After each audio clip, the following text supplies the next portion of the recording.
Lots to go through there. Mark, your reaction? Yeah, I think the message is pretty clear. You don't get to take federal money, host anti-Semitic protests, and essentially act as a hub for a bunch of anti-American ideology without consequences. So I think what's going on, I mean, it's a good plan that the Trump administration is putting in place. We need to get these Ivy League schools, they should be back to providing elite levels of education. That's why they're there. And as it relates to the visas and the foreign students, you know, that's actually going to financially hurt them quite a bit, because if you think about it, these international students make up maybe 25 to 35% of the student body. Yeah. And they pay sticker price. They pay full tuition. They're not getting discounted tuition rates. So that's going to hurt them. So look, stay in your lane and everything's going to be okay. Be pro-America and you'll be fine. You decide to do otherwise and there's going to be consequences. Yeah, one of the problems is there's so many countries that send so much money to American universities. Qatar, I mean, the leading country is Qatar. And look at this. They've sent $342 million to U.S. universities. Very close behind is China, $176 million. And then Saudi Arabia at $175 million. Foreign funding to U.S. universities continues to go higher, and you know, these universities are you know, relying on this money.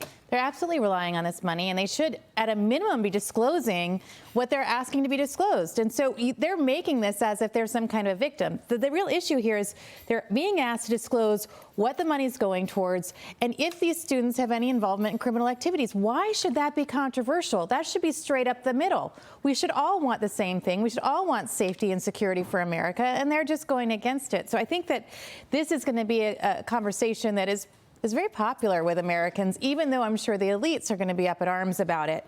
And as for the travel ban, I think the one thing that Donald Trump always does is he sets policy that drives conversation that needs to be had. And I'm sure we're going to hear a lot of blowback today. I'm sure we're going to hear sort of remnants of the Muslim ban story from before. But the truth is, this is a conversation that needs to be had. Who are the people that are coming in our country, and are they safe? And how do we keep America and Americans safe? And that was Donald Trump's promise. He was going to put America first, and that's what he's doing here. I mean, when you look at what just took place with this, you know, Chinese national that's at the University of Michigan actually tries to smuggle into the country a deadly fungus. You know, there's a conversation that her and her husband were having about where they're going to put it, smuggling toxic biological pathogen into the United States. It's horrifying. This is serious stuff going on right now. You know, and you know, the Chinese Communist Party has exploited the student visa, the tourist visa. I mean, Todd, you're covering this on your show too, right? 100%. And you guys did a great job discussing the policy of all this. I'm going to focus on the law for a moment, because that somewhat is my area.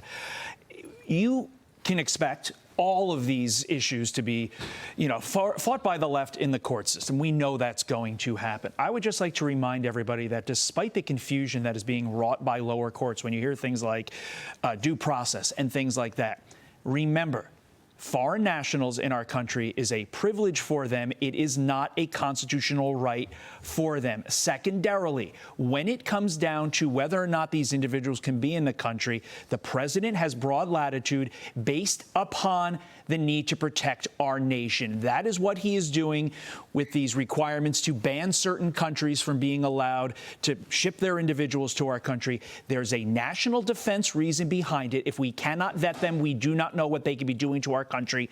And we need to stay focused in this conversation and not let the lower courts infuse confusion into a process by throwing out these uniquely American notions of due process, but we're uniquely for American citizens. These are not American citizens.